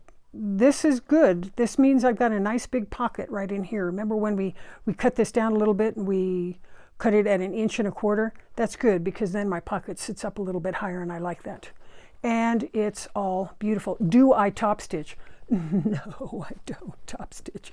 You try top stitching that and it's going to look like rumpus. And I just applaud you if you think you can top stitch that and make it look great. It's not necessary, it's not going anywhere, and I just don't think it's a value add to top stitch. So I really like it. You can do some more ironing here to tighten this up a little bit, but generally this looks great. Now what we're going to do is we're going to do the adjustable strap. Okay, now we're going to cut our strapping. I think I'm going to do black strapping. You could do purple, but black will certainly not show the dirt very well, so I think I'll do black strapping. Remember when we cut this black piece right here? You cut 1 each piece and you shape flexed it, but you cut it 12 inches wide by 13 tall. And chances are better than even, and I'm just trying to economize on your fabric here. Chances are better than even when you had your fabric and you laid it out, you cut a run of 12 inches. So you had 12 inches, but 42 inches worth of fabric. That's good. I can use the excess. And then you subcut it down to 12 inches by 13 inches tall. Okay, great. But you had all this fabric left over. So that fabric was 12 inches wide. I want to cover my webbing, and my webbing is 1.5 inches. And let me show you the math on how to figure out how much you need to cover this webbing. You need 1.5 inches worth of fabric here to cover the front. You need 1.5 inches at the back, so that's 3 inches just to cover the webbing.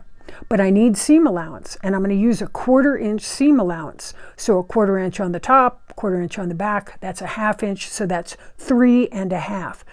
You can't cut it at 3.5 because it's going to be too tight. You've got to get this in. So you're going to need to add a little bit of maneuver room, a little bit of play.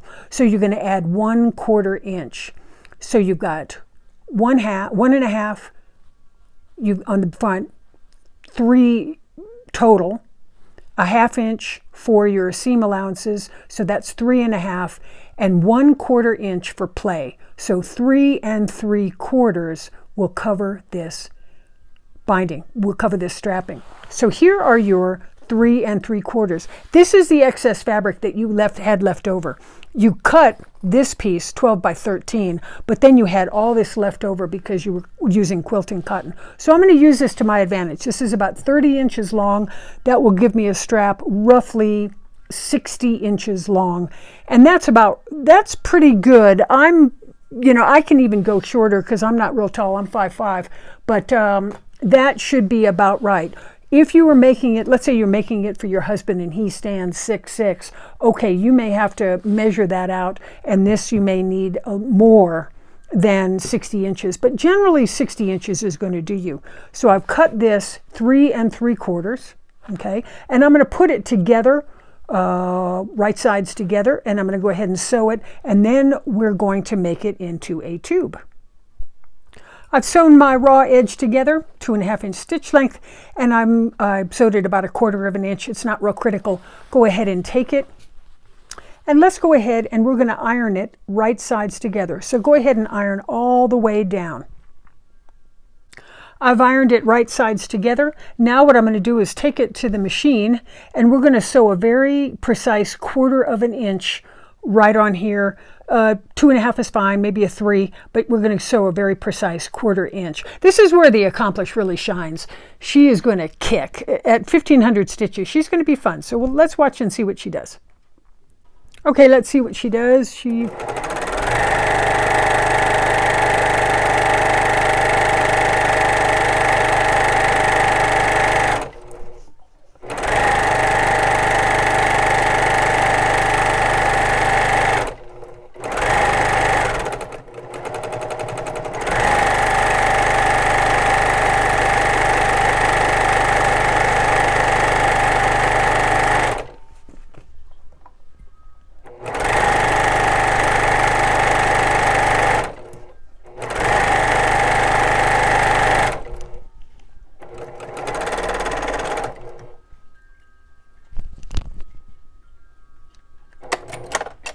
Okay, that was quick and fun. Okay, we've done a nice 1/4 inch, precise 1/4 inch, and you can tell how fast she goes. She really kicks. I really enjoyed that. Okay, now we're going to go ahead and turn the tube. I'm going to show you what I use. I use a fast tube turner, something like that. It comes in this look right here. You can find them on Amazon. They're not cheap. I think they're about 50 bucks a pop. At least they were when I saw them, if you can find them. I don't know if you can still find them anymore, but very nice, and I really like it, and I use it all the time, but that may be a bit much for you. But if you're going to do a lot of bags, this is kind of handy. If you are not going to use the fast turn, okay, then what I would do is go ahead and sew another 1/4 inch right here. Use a chopstick, or another one that's good is use a big dowel, big long dowel. Once you've sewn this, then go ahead and start to put this in and, push, and then it creates, it pushes the tube. So you're going to want to use, but a dowel would work really well. But what we're going to do is we're going to use your fast turner, fast tube, somebody like that, I don't know. So I put this in. Keep on bumping, you get sick to your stomach by watching my video. Okay. And you're kind of limited, sometimes you're kind of limited because you can only squeeze so much on here, but I squeezed enough. Okay, so then I'm going to turn it over. I turn this over, and I'm going to put in my little piggy tail, and that's what my pigtail looks like, just like that. You put it into the bottom here. Put it in. Let's see if I got it. No, gonna. You can see, and I'm twirling it with my finger, and now I'm going to gently pull. Oh, if I don't untwirl it.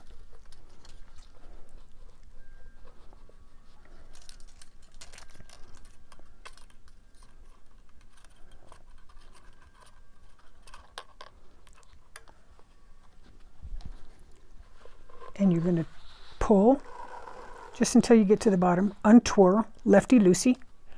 Lefty-loosey, get it out of there. Come on. Okay.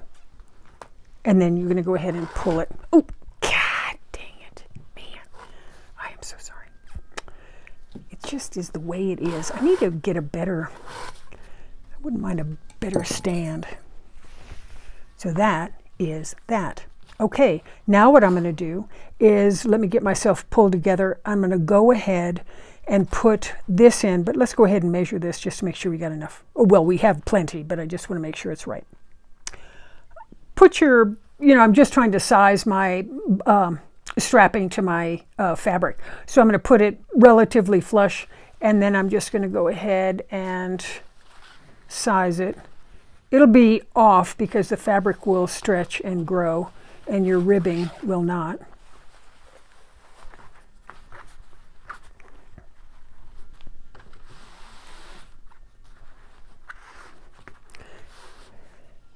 And I'll go ahead and cut here, or in the vicinity of here. Let's see if I haven't screwed this up. Okay. Alrighty, so hopefully this was the right length. If not, there you go. I can fix it. All right, now what I'm going to do is, because I do this old school, and I'm going to use a diaper pin. Diaper pins are actually pretty great for this because they don't come unmoored. Because if you have a little baby and this thing becomes unmoored in the baby's behind, you have a screaming child. Okay, go ahead and shove it in. And the reason why we gave that 1/4 of an inch is because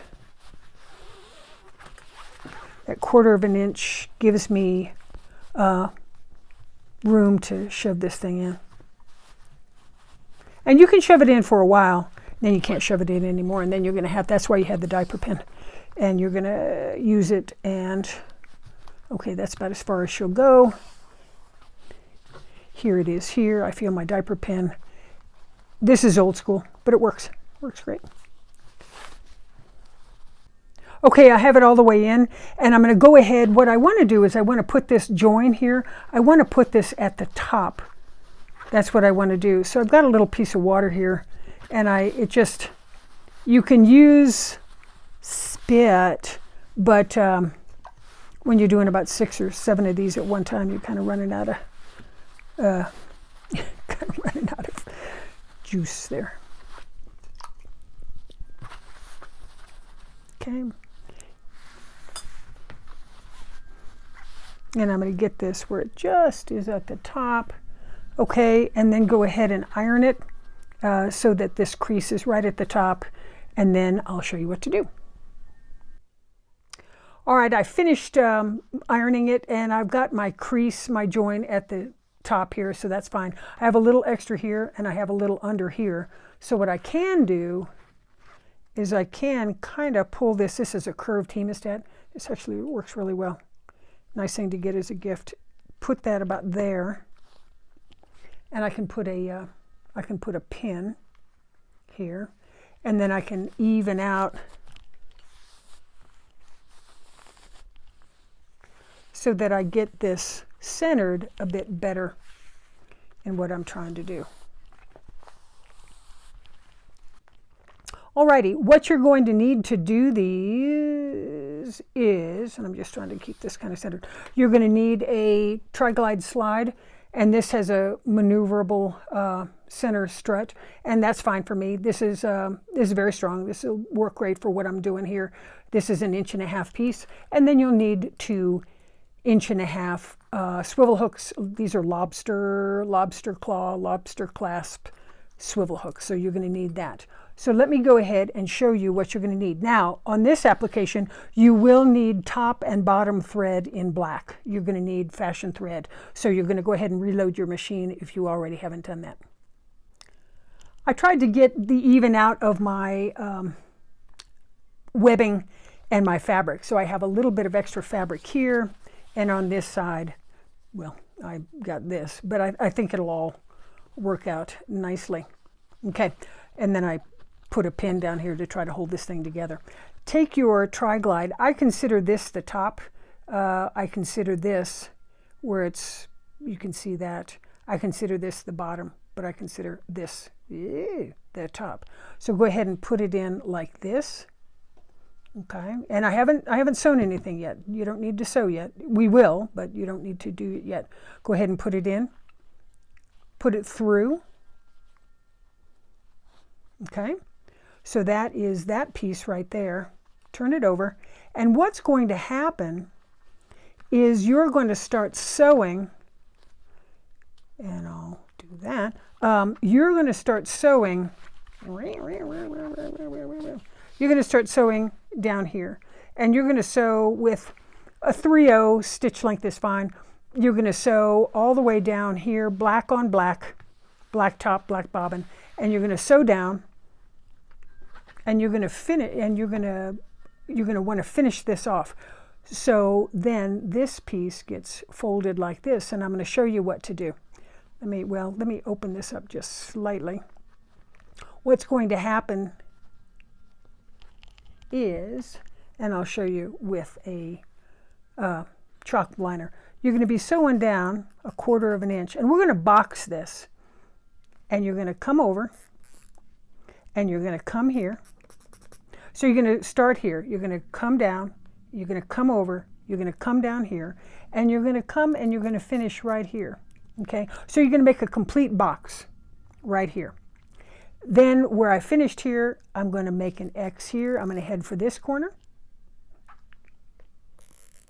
That, that corner right there. I'm going to come back here. So I'm going to have 2 runs at the top here.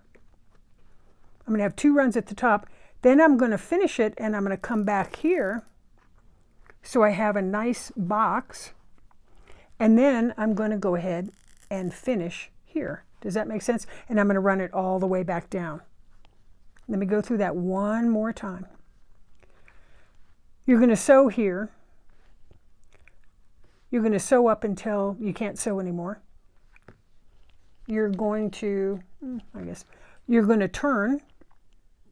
You're going to sew down. You're going to turn again and sew across. Then you're going to box it. You're going to come up to the corner, sew back again, second sew, come down to the corner, and continue your sew. Okay, and now let me go ahead and show you. Okay, I have black in my top and black in my bobbin, so let's go ahead and start to sew. I'm sewing with about 1/4 inch, and I'm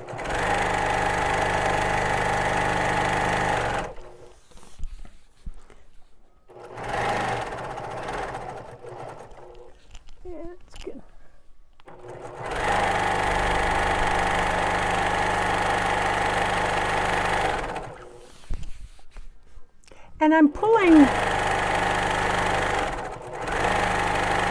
What I'm doing is, you can tell, because what you'll find is when you're doing this, you're shoving some extra fabric along the bottom. So you just want to kind of smooth this out and get this, get any sort of wrinkles that you may have out of the way. Because you see, I've got wrinkles here, but that's because fabric stretches. Fabric does what fabric does.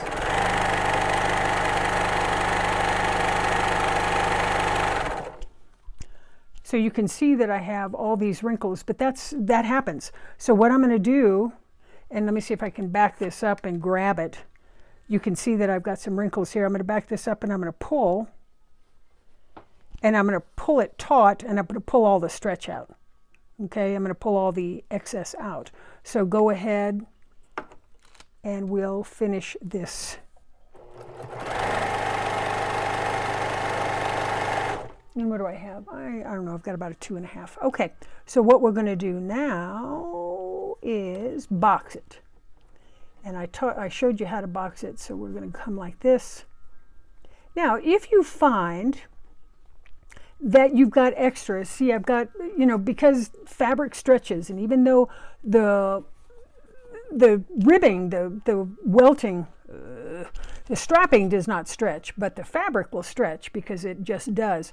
If you find that you've got some extra in here, you can cut another small piece of your 1.5 inch to go ahead and fill in that gap. I wouldn't pull it all the way to the top. I'd probably cut a piece of 1.5 from about here down to here, just so that I can fill in that gap. I wanted to show you up close and personal how I did that box. I've left myself, I don't know, 2 inches or so, and then I'm going to go ahead and fold this over, and I'm going to put it down. Okay, and then go ahead and, oops, put my needle down.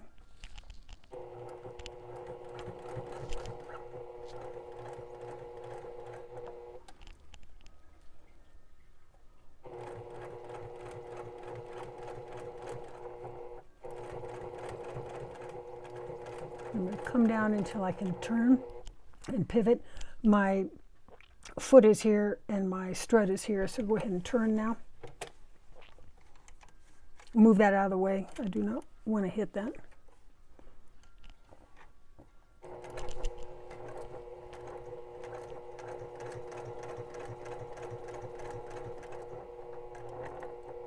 Okay.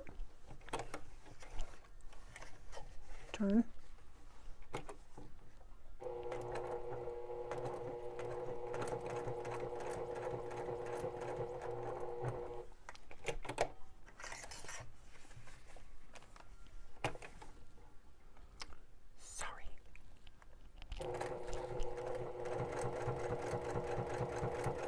Okay, I've completely boxed it in now. All right, let's go ahead and go up to a corner. Let's go here. So what I'm doing is I'll show it with my pen here. I'm going to go from here and I'm going to sew all the way up to my corner here. It's because it's black, it's hard to see, but you know what I'm doing because I showed you this last time.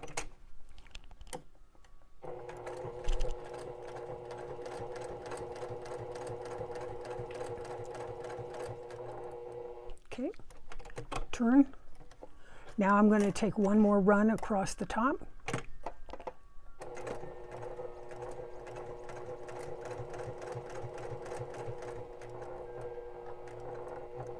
Okay. Finish the box. Go from here to this corner here.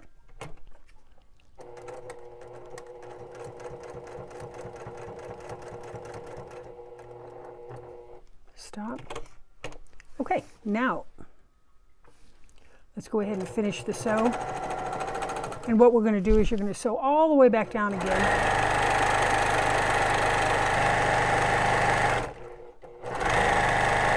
Okay. All right, now what I'm going to do, okay, that looks great. Perfect. Great and perfect. Okay, now what I'm going to go ahead and do is put on my swivel hooks. All right, so let's go ahead and make sure that we're doing it in the right orientation. Wow. Okay, let me back up a little bit. This is my finish. This is what I consider the wrong side. This is what I consider the right side. This is the wrong side. Wrong side facing up. Go back down to here because I need to put on a swivel. Put your swivel. Put your swivel with the going down. If you mess this up and you accidentally put it on with it going up, it's not a problem. You can twirl it around. But if you know it this way. Now let's go ahead and take this extra piece here. Go all the way back up to your tri-glide. Put it in here. Okay.